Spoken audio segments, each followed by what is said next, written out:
Hey everybody, Rez the Collector here with another action figure review. Before we get started with the figure, which is going to be Batman The Dark Knight Returns, Mattel Batman, I just want to have you guys take a look at the new back of my review space. I got rid of the Marvel statues, and, well, 'cause screw Marvel, and replaced them with some Batman stuff. Now, for a Superman collector, I seem to have a lot of Batman stuff lately. But these are very cool little statues, basically. The three set there in the middle, Batman, Damian Wayne, Robin, and Joker, that came from a Monogram 3 set. And then, of course, on the right there, we've got the Dark Knight Returns Joker in his white suit. That came with the Dark Knight Returns Part 2 Blu-ray. And then on the left there, we've got the Hero Click Bat set. Alright, enough of that. Let's go ahead and take a look at the figure. Batman, The Dark Knight Returns from Mattel. Really, really awesome figure. Captured the look of Frank Lee's artwork.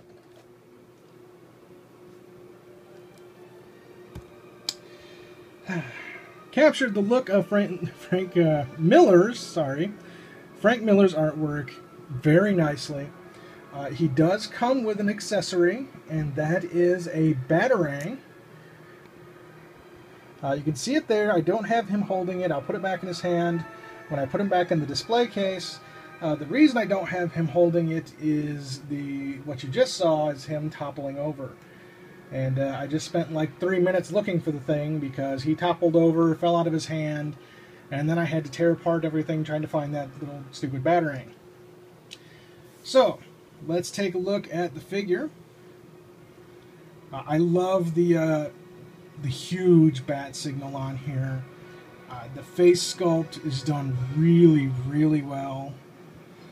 I love the colors, the black and the gray. How thick and just meaty he is.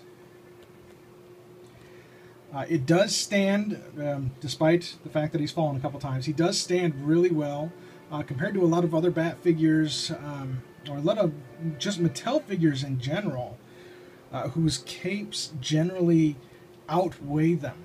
But he's got a very good center of balance, being as thick as he is. And the fact that the cape isn't like billowing out or anything, it's kind of straight down, gives him a really good center of balance, allows him to just be completely standing up straight and not like hunched over like we saw with the Arkham Origins figure, where he basically had to be bent over trying to touch his toes in order to be standing up. So let's just take one more 360 look here. He's got something on the side of his head. Whatever.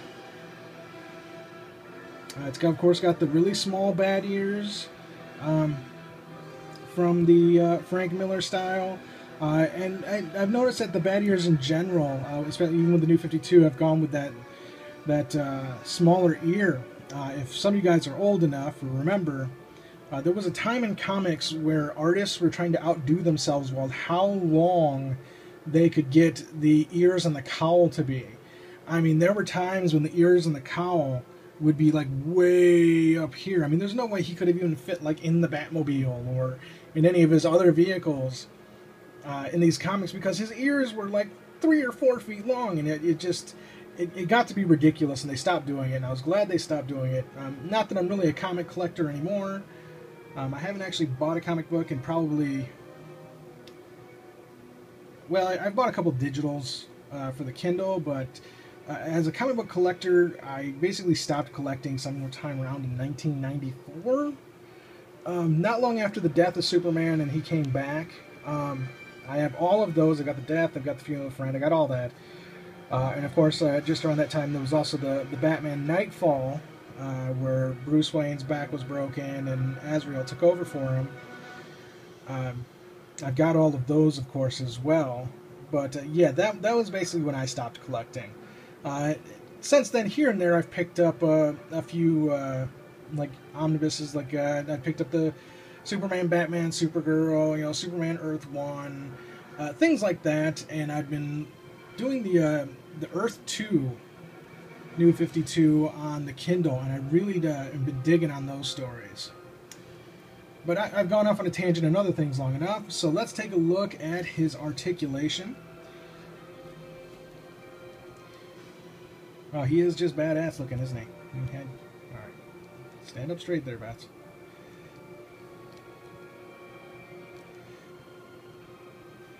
Okay, for all my talk about him, now he doesn't want to stand straight. Okay. As you can see, he's got ball joints in the shoulders. Head has very good decent articulation. He can look up and down, nod yes. Of course, side to side. Ball joints in the shoulders. We've got, of course, the bicep rotation. I've really got to get a good camera with a tripod, because this is hard to do one-handed. We've, of course, got the elbow rotation, and then... No. Yeah, we've got a wrist rotation. Oops, sorry. Wrist rotation as well. Of course, we've got the ab crunch. And I'm not sure. I think we have some waist rotation. Do we have waist rotation? Maybe not. Maybe I just can't do it one-handed. Ah, there we go. Waist rotation. We have achieved waist rotation. Of course, we've got leg. We have no thigh rotation, knee, and then we've got ankle joints. The only thing I find weird about him is the way the back of his legs look. You can definitely see the ball joints there, much more than any other Mattel figure I've had, and I think that's just because of how just big and muscular and bulky that they made him. You can take a look here under the cape. Of course, the belt looks cool all the way around, and of course, I'm not going to be. I mean, even with the cape down, you're not going to be able to see that, and he's not going to be displayed in any way, shape, or form where you're going to be able to see in the back of him anyway.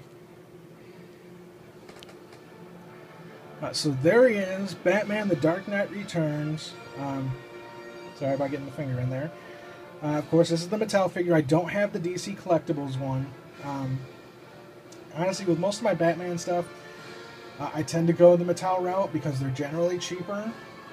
Now, I actually did just pre-order, order the Batman Arkham Origins DC Collectibles because I love the Mattel version, and from the reviews I've seen, the DC Collectible version is even better. So I did order that. He is actually jumping up in price pretty badly on like Amazon, but you can still get him on the WB store for $24, $25 with $5 shipping. So definitely, I know this isn't a review for that figure, but pick him up. Pick up this figure too if you can find him. Great figure. I really wish they would have done a Carrie Kelly to go along with this. But definitely a great figure. Pick him up if you can. Sorry about the shakiness of this video, guys. Of course, if you're not a subscriber to my channel, please subscribe. Like the video if you do like it. Leave me a comment. I always do love to hear from everybody, and thanks a lot for watching. Have a great day.